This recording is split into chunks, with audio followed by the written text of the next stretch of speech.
আজকেও প্রায় 100 স্টুডেন্টের সাথে সেম নোংরামি করছে 6 ঘন্টা ছলা কোলা কইরা পোলা পান্ডুকে রাইখা দিয়া লাস্টে এই যে এই করলো শেষ they protected a rapist they protected a rapist Bangladesh Army protect a rapist dear one know this Bangladesh Army দিকে ঘুরান dear one know this Bangladesh Army আপনাকে তো রুমের মধ্যে ঢুকিয়েছিলেন কেন ফেস দেখান ফেস দেখান ফেস আপনারা আনবিরকে শেল্টার দিয়ে যাচ্ছেন এইজন্য আপনাদের উপর আমাদের কোনো আস্থা নাই দাঁড়ান আপনি পরিষ্কার করেন আপনি আপনারা একই সিস্টেম যেটা আনবিরকে এখনো ধরে নাই এবং আপনি গ্যারান্টি দিবেন এরপর আর কোনো রেপ করবে না ওকে হ্যারাস করবে না ক্যাপ্টেন আশিক এখন বলবে দিবেন ওয়েট সে পুলিশকে জোর করছে পুলিশের স্টেটমেন্টকে প্রত্যাখ্যান করার জন্য বলেন এই স্টেটমেন্টটা দরকার কথা সবাই একটু সাইলেন্ট আমি শুনছি এখন আমার সাথে শুনতে এখন পুরো ঠিক আছে আপনারা তাকে থানায় নিয়ে আসছেন থানায় নিয়ে আসার পর আপনারা পুলিশের কাছে যে দাবিটা করছেন যে তার ভিডিও আপনারা ভিডিও স্টেটমেন্ট চান এবং পুলিশ আপনাদের প্রতিশ্রুতি দিচ্ছে আপনাদেরকে 10 মিনিট দিবে মারার জন্য তাই তো 10টা মেয়েকে মারতে আচ্ছা 10টা মেয়ে তার মধ্যে 4টাই ওর রেপের ভিকটিম আচ্ছা এখন 10টা মেয়ে তাকে 10 মিনিটের জন্য মারবে এটা থানা আপনাকে ভার্ডিক্ট দিচ্ছে ঠিক আছে এখন আমি আপনাদের বলি বাংলাদেশ সেনাবাহিনী এখন থানার প্রোটেকশনের জন্য এবং বাহিরে যে কোনো ধরনের বিশৃঙ্খলা মারামারি আগুন অরাজকতা সকল কিছুর জন্য আচ্ছা থানার প্রোটেকশনের জন্য আমরা deployed if you don't know please okay তাইলে এবার আমি বলি আমরা জানি থানাও বাংলাদেশ আর্মি প্রথম 4 ঘন্টা কই ছিল আচ্ছা কই তাল ছিটতেছিল কেন তাহলে পুলিশ দিল কাজ আচ্ছা কথা বলেন এখন আপনারা 5 ঘন্টা আসেন না কেন রেপিস্টের ফোনে তদারকিতে আসছেন এটা স্বীকার করেন শুনেন আমরা কারো তদারকি আপনারা রেপিস্ট সেভ করতে আসছেন আমরা কোনো রেপিস্ট সেভ করতে আপনি আসি পার্সোনালি আমাকে বলছেন যে আপনি করছেন ভাইয়া আমি কি বলছি এটা আপনাকে বুঝতে হবে আমি কি বলছি এটা আপনাকে বুঝতে হবে প্লিজ আপনি কথাটা শুনেন আগে কি করছি আপনারা যেটা চাচ্ছেন যে তার শাস্তি হবে সবকিছু হবে সে রেপিস্ট আমি সব মানলাম ঠিক আছে ওকে বাট আপনারা যেটা চাচ্ছেন তাকে আপনারা 10 জন মিলে 10 মিনিট মারবেন এটা সম্ভব না এটা পুলিশ বললেও সম্ভব না তাহলে এবার আমি একটু বলি প্রথমত এই থানার পুলিশকে এই কাজে কোনো দরকার ছিল না কারণ মামলা ছিল ধানমন্ডি থানার নাকি কই কলাবাগান থানার ওয়েট পুলিশ আমরা যখন বললাম আমাদের অভিযোগ নাই পুলিশের সাথে আমাদের কোনো কাজবাজ নাই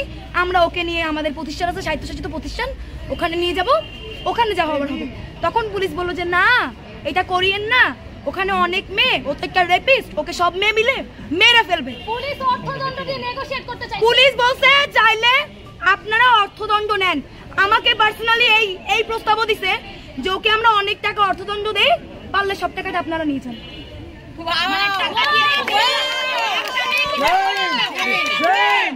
বাংলাদেশ পুলিশ গেল পুলিশের কাহিনী এবার 4.5 ঘন্টা পর বাংলাদেশ আর্মি উদয়িত হলো হইয়া সে স্টেটমেন্ট নেয় সে ক্রাইমের লোকে কথা বলে কেন এগুলো তো আর্মির কাজ না এগুলো পুলিশের কাজ বলে পুলিশের কাছে আসছি যদি আর্মির কাজ হতো আর্মি কেন শুরু থেকে কেন 5 ঘন্টা পরে গেল এবং ওয়েট ইটস মাই টার্ন নাও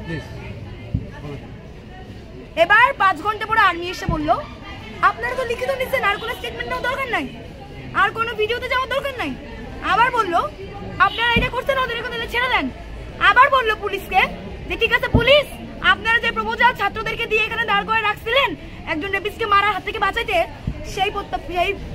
সেই বক্তব্য আপনি প্রত্যাখ্যান করেন আপনি এটা বলেছেন কিনা আপনি বলেছেন আপনি আমাকে বলেছেন যে তার স্টেটমেন্ট তো হয়ে গেছে এখন আর ভিডিও করার কি দরকার you said this to me আমি তাকে বলছি you said this to me কথা শুনুন আপনারা তার ভিডিও স্টেটমেন্ট নিতে চাইছেন ঠিক আছে আপনি বলছেন না হ্যাঁ আমি না বলি নাই আমি বলছি যে তার আমার ঘরে ছেলে কই শুনেন আপনি আমার কথা শুনেন আপনি আমাকে বলছেন যে সে স্টেটমেন্ট দিচ্ছে আমি বললাম স্টেটমেন্টটা নিয়ে আপনারা কেস করেন আপনারা বললেন ভিডিও স্টেটমেন্ট চান ঠিক আছে তাহলে পরে যখন মানে সে রাজি হচ্ছিল না তাকে আপনারা গায়ে হাত দিবেন তখন আমি বললাম ঠিক আছে আপনারা স্টেটমেন্ট নেন ভিডিও স্টেটমেন্ট নেন আপনি বারবার এই যে এতগুলো সংবাদ মাধ্যমকে আপনি বারবার একটা করে ভুল ইনফরমেশন দিচ্ছেন অবশ্যই একটা করে ভুল ইনফরমেশন দিচ্ছেন আপনি বলতেছেন আমরা মারবো আমরা মারার প্রপোজাল আমাদের ছিল না বারবার বলতেছি এটা কারেকশন করে বলেন। প্রপোজাল জারি থাক, পুলিশের থাক, আপনাদের থাক, we can not let it happen. আপনারা তাদের গায়ে হাত তুলতে, তার গায়ে সে রেপিস্ট হোক, তার জন্য আপনি তার গায়ে বা আপনারা 10 জন মেয়ে তার গায়ে হাত তুলতে তাহলে কি ভিকটিমের গায়ে হাত দিবেন? প্লিজ ভিকটিমের গায়ে হাত দিবেন? শুনেন, উল্টাপাল্টা কথা বলেন না। আমরা উল্টাপাল্টা না, আমরা আপনাদের কথা উল্টাপাল্টা শুনেন, বলি। না না না শুনেন, আপনারা তাকে পুলিশ স্টেশনে নিয়ে আসছেন, নিয়ে এসে বললেন যে পুলিশ তখন আপনাদের বললো যে 10 জন আপনারা মিলে মারবেন। এটা কোনোভাবেই লজিক্যাল না, পুলিশ বললেও লজিক্যাল না। তাইলে পুলিশ কেন ইলজিক্যাল কথা আমাদেরকে বলে বুঝছিল? তাইলে এই কথা বলে বুঝছিল কেন আর আপনি আসলেন কেন? শুনেন, আমি আসছি, তারা আপনাদের মারতে যখন উদ্যত হয়েছেন তখন আমি আসছি, বুঝতে পারছেন? আমার তার আগে কেন আসেন না? পুলিশ বলছে টাকা নিয়েছে। সারা বাংলাদেশ আর্মির খেলা দেখেন। শুনেন, একটা তো একটা রেপিস্টকে ঠেকাইতে আসেন আপনারা। দ্বিতীয়ত তারা আমাদেরকে আইন দেখাচ্ছে যে we can not do this. এই তারা যদি এরকম ইউ ক্যান নট ডু দিসে থাকতো তাহলে আমার এতগুলো মেয়ে কেন রেপ হচ্ছে? তারা কি করতেছে? শুনেন, আপনি আমার কথা পাহাড়ে কি করতেছেন আপনারা? পাহাড়ে কি হচ্ছে? বলেন না। আপনারা এখন বীরের বেশে পাহাড়ে কি করেন আপনারা? 10 জন মেয়ে মিলে তাদের আপনারাই তো। এটা কোনো ঝুলায় রাখবেন, এটা কোনোভাবেই ঠিক আছে, ওকে, এটা কাম্য না। বাংলাদেশ সেনাবাহিনী এটা করতে দিবে না। তাইলে ও ঢাকা বিশ্ববিদ্যালয়ের স্টুডেন্ট, ঢাকা বিশ্ববিদ্যালয়ের একটা স্বায়ত্তশাসিত প্রতিষ্ঠান, এখন ওকে প্রতিষ্ঠান মাফিক শাস্তি দেওয়া হবে যেখানে বাংলাদেশ সেনাবাহিনী ঢুকতে পারবে না। এবার আমি বলি, শুনেন, আপনারা পুলিশ গিয়ে ধরে আনে নাই, আপনারা থানায় আসছেন, এখন আমরা আমাদের প্রতিষ্ঠানে নিয়ে যাব। এত মানে আমরা কি এ সহ্য করে যা বললেন করে ফেললেন, ইটস নট লাইক দ্যাট। মানে আপনারা থানায় নিয়ে আসছেন, now you have to trust on police. আমরা আপনাদের পুলিশ, আপনারা সবাই পুলিশের, শুনেন, এখন পুলিশের পুলিশ স্টেশনের এখানে দায়িত্বে আমরা আছি। You guys are love to play games with us. আপনারা তাই করছেন। আপনারা আপনাদের কমপ্লেন নিয়ে আসছেন, এখন পুলিশ কি আরে কমপ্লেইন তো আমার এই আপনারাই মারবেন। আমি তো পুলিশকে বলছি পুলিশকে কমপ্লেইন। এসে যদি বলেন আপনারাই মারবেন, দাঁড়ান, এক মিনিট, wait।